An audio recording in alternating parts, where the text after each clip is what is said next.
Okay, for lab number 4, we're going to be using a different sensor than we've used before. We've included in your kit a thermo sensor. This is essentially will work as 2 different thermometers when you want to do the measurements on heat today. We sent you to these have not been assembled yet, so this first video is to talk through just how to assemble these. It isn't very hard and doesn't take any tools.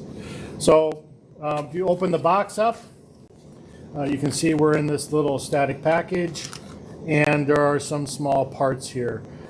There is an instruction guide that walks you through how to do it, but I'm just going to do a quick video here to show you how to do it and how it works. So just pull this stuff out of the bag, trying not to lose all the little parts when you're done. And you can see that there's 3 different kinds of parts in here. There are little plastic screws, there are these little plastic spacers, and there are plastic nuts, in addition to this piece right here and a rubber band. Now, one thing about this piece is it's got a protective coating on it. That coating just peels off. So if you just kind of take it and you can just grab it and peel it off before you do the assembly. Just throw that away when you're done.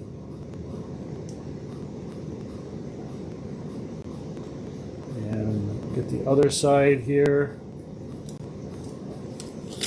So when you're done, it should look like some clear plastic. Next, you can pull the thermo sensor out of its bag. You might want to save this bag for returning this to us. Okay, so these 2 things are your thermal sensors. One is red and one is blue, just to help identify so-called cold and hot, although it really doesn't matter which one you use. So if you just pull the little twist ties off, you can do that. And just get them out of the way. There's a battery in here. You can just pull the tab out. The battery will probably come flying out because it happened to me before. And again, just make sure the plus is up and you can slide the battery back in. You're good to go. You'll see the little light blink when you're good to go. And so now we just want to put this plastic cover on top. I do want to note that this has a particular direction associated with it. So you want to make sure that you try to fit this first. You just want to make sure that this little button sits in the little slot in this thing, and then the holes line up. So the short side is to your left when you're looking at it the way I'm doing. To assemble this, you simply put the spacer in, and I kind of recommend getting one going.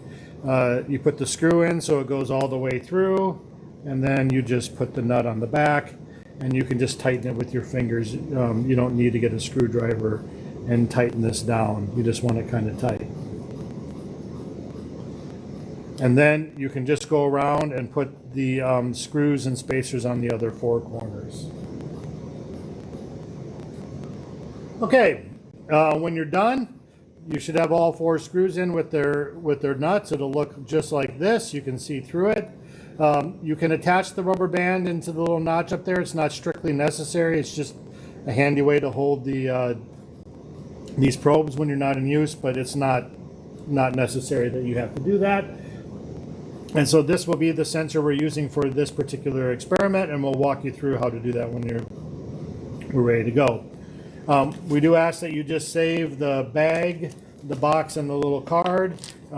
You'll return this particular sensor, just put it in the bag, stick it in the box, and put it in the return envelope that we'll be sending you.